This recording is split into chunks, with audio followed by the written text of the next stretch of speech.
بسم اللہ الرحمن الرحیم۔ میں Kamran Nazir type steel solution کے یوٹیوب چینل پر اپنے تمام سننے والوں کو ویلکم کہتا ہوں۔ ناظرین، آج ہم ایک بہت انٹرسٹنگ اور امپورٹنٹ ٹاپک پر بات کریں گے۔ ناظرین، بلٹ کوالٹی کے پرابلم جو کولنگ کے دوران ہوتے ہیں، سٹیل انڈسٹری میں سب کام کرنے والے لوگ جانتے ہیں کہ کاسٹنگ کے بعد بلٹ کا کولنگ پروسیس ہی اس کی فائنل کوالٹی ڈیسائیڈ کرتا ہے۔ ناظرین، اگر کولنگ میں تھوڑا سا بھی فالٹ آ جائے تو بلٹ کا سٹرکچر، اسٹرینتھ اور سرفیس فنش سب خراب ہو سکتی ہے۔ تو ناظرین، چلتے ہیں اور سمجھتے ہیں کہ یہ پرابلم ہوتی کیوں ہے اور ان کو کیسے کنٹرول کیا جا سکتا ہے۔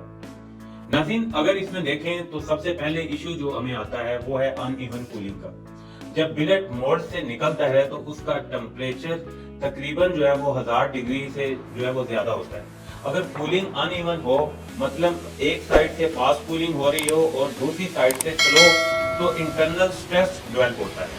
ناظرین، یہ سٹریس بلٹ کے اندر مائکرو کریک اور بینڈنگ کا سبب بن سکتا ہے، جس کی وجہ سے بلٹ کی اسٹریٹنیس اور میکینیکل پراپرٹیز دونوں افیکٹ ہوتی ہیں۔ اس پرابلم کا مین جو ریزن ہوتا ہے وہ کولنگ واٹر کا امپراپر ڈسٹریبیوشن یا نوزلز کا بلاکیج ہے۔ ناظرین، اس کے سلوشن کے لیے آپ کو نوزل کلیننگ اور واٹر سپرے پیٹرنز کو جو ہے وہ پراپر جو ہے وہ کیلیبریٹ کرنا ہے۔ ناظرین، ایکول کولنگ مینز آپ کی جو ہے وہ ایکول کوالٹی ہو۔ ناظرین، دوسرا جو میجر ایشو آتا ہے وہ سرفیس کریک ہے۔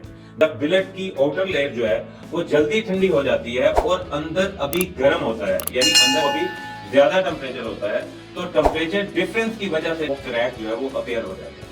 ناظرین، یہ جو کریکس ہیں وہ کاسٹنگ ڈیفیکٹس کی طرح جو ہے وہ نظر آتے ہیں، لیکن اصل میں یہ کولنگ سٹریس کے ریزلٹس ہوتے ہیں۔ اگر آپ بلٹ کو زیادہ جو تیز کولنگ دے دیتے ہیں، یعنی زیادہ پریشر سے آپ کولنگ دے دیتے ہیں، تو سرفیس جو ہے وہ بریٹل ہو جاتی ہے۔ اس لیے جو ہے وہ کنٹرول کولنگ جو ہے وہ بہت ہی زیادہ ضروری ہے۔ ناظرین، اگر اس میں آپ کو ایک سمپل رول بتاؤں تو فاسٹ نہیں، آپ کو سمارٹ کولنگ کو چاہیے۔ ناظرین، اگر ہم بلٹ کاسٹنگ میں بات کریں تو تیسرا جو پرابلم ہوتا ہے وہ انٹرنل ایگریگیشن اور پروسٹی ہے۔ جب بلٹ ان ایونلی کول ہوتا ہے تو مولٹن میٹل کے اندر جو ایلیمنٹس ہیں جیسے کاربن ہے، سلفر اور فاسفورس ایک جگہ جب وہ کنسنٹریٹ کر لیتے ہیں۔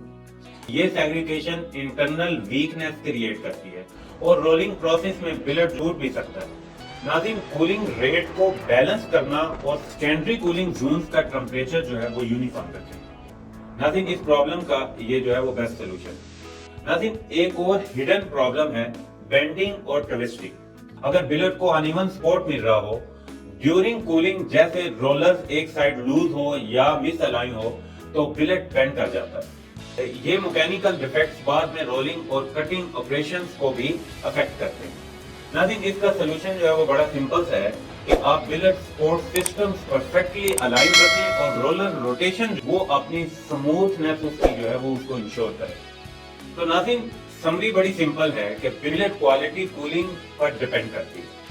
اگر کولنگ یونیفارم، کنٹرولڈ اور مانیٹرڈ ہو تو بلٹ کی سرفیس اسٹرینتھ اور مشینبلٹی پرفیکٹ ہوتی ہے، لیکن اگر کولنگ ارریگولر ہو تو کریکس، بینڈنگ، سکیلنگ اور انٹرنل ڈیفیکٹس جو ہے وہ انویٹیبل ہیں۔ تو ناظرین، اس لیے یاد رکھیں، cool it right, make it bright.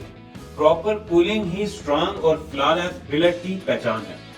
ناظرین، امید کرتا ہوں کہ آپ کو ہماری یہ ویڈیو ضرور پسند آئے گی۔ اسی کے ساتھ آپ سے اجازت چاہتا ہوں۔ اللہ حافظ۔